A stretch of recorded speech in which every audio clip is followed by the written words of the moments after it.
بسم اللہ الرحمن الرحیم۔ بھونگ مسجد تحصیل صادقآباد ضلع رحیم یار خاں میں ایک گاؤں بھونگ میں موجود ہے۔ یہ مسجد بہاولپور سے 240 کلومیٹر اور رحیم یار خاں سے تقریباً 55 کلومیٹر دور واقع ہے۔ اپنے عمدہ ڈیزائن، منفرد طرز تعمیر اور جاذب نظر خطاطی کی وجہ سے اس مسجد کو خاص شہرت حاصل ہے۔ سردار رئیس غازی محمد نے یہ مسجد 1932 میں تعمیر کروانا شروع کی۔ آپ کے جد امجد حضرت بہاؤالدین ذکریہ رحمۃ اللہ علیہ کے خلفاء میں سے تھے۔ رئیس غازی محمد اعزازی مجسٹریٹ اور بہاولپور اسمبلی کے ممبر بھی رہے۔ کثیر مال و دولت ہونے کے باوجود انہوں نے سادہ زندگی گزاری۔ دینی تعلیم کا حصول، عبادت و ریاضت، سماجی کاموں اور مختلف علاقوں میں مساجد کی تعمیر ان کی زندگی کا مشن رہا۔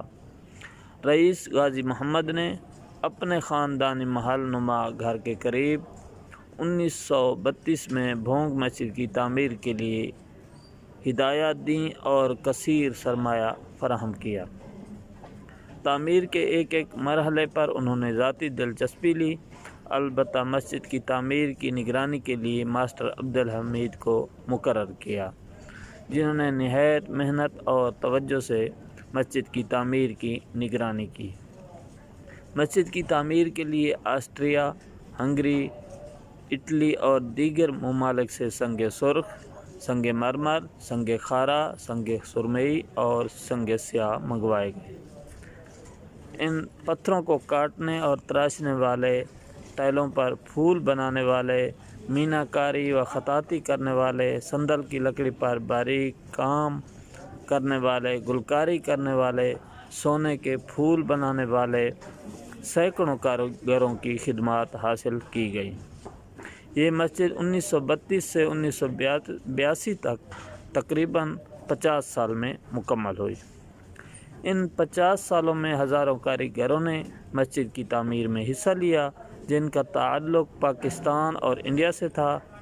مسجد کی تعمیر کے دوران کئی کاریگر عمر رسیدہ ہو گئے، کئی انتقال کر گئے۔ ان کے بیٹوں اور بعض کے پوتوں نے یہ ذمہ داری سنبھالی۔ یوں 3 نسلوں نے اس مسجد کی تعمیر میں حصہ لیا۔ تمام کاریگروں کو ان کی مہارت اور تجربے کی بنیاد پر معاوضہ دیا جاتا تھا۔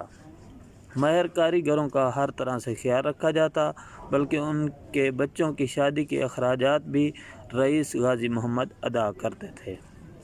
مسجد کی تعمیر میں مصروف کاریگروں کے قیام و طعام کا انتظام بھونگ شریف میں ہی کیا گیا تھا۔ بہت سی مراعات بھی ان کاریگروں کو حاصل تھی۔ تب صادقآباد سے بھونگ شریف تک مناسب نقل و حمل کے ذرائع بھی موجود نہ تھے، نہ ہی پختہ سڑک تھی، لہٰذا بھاری مشینری اور تعمیراتی سامان صادقآباد ریلوے اسٹیشن سے بھونگ شریف تک تقریباً 20 کلومیٹر کچے راستے پر بیل گاڑیوں اور اونٹوں پر لاد کر لایا جاتا تھا۔ مسجد کی تعمیر کے لیے کوئی باقاعدہ نقشہ نہیں بنایا گیا تھا۔ ایک خاکہ رئیس غازی محمد کے ذہن میں تھا، جس کے مطابق تعمیر کا آغاز کیا گیا۔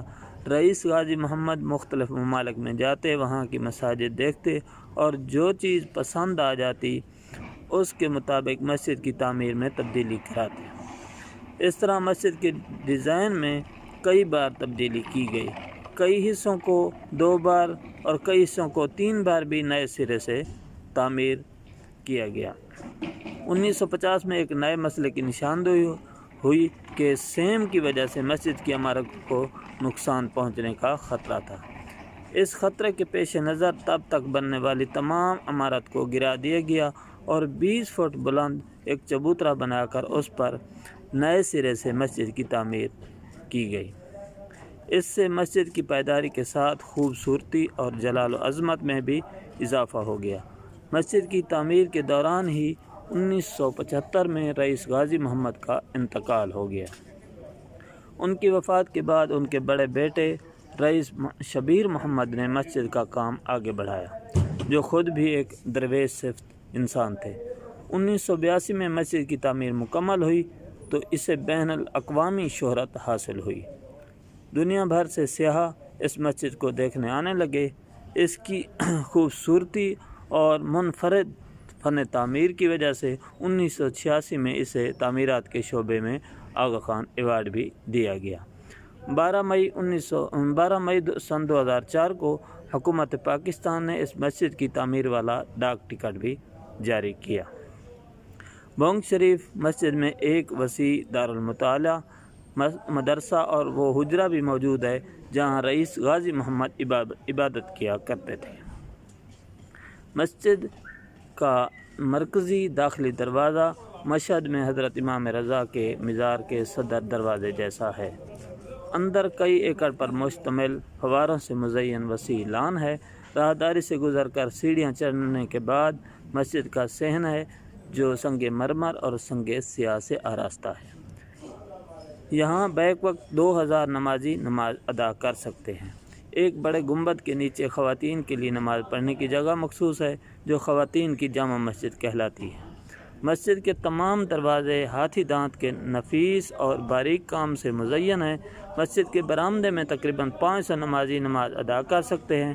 یہ برآمدہ 18 ستونوں پر مشتمل ہے۔ ہر ستون ایک جیسے رنگ پر مشتمل 8 فٹ بلند ہے۔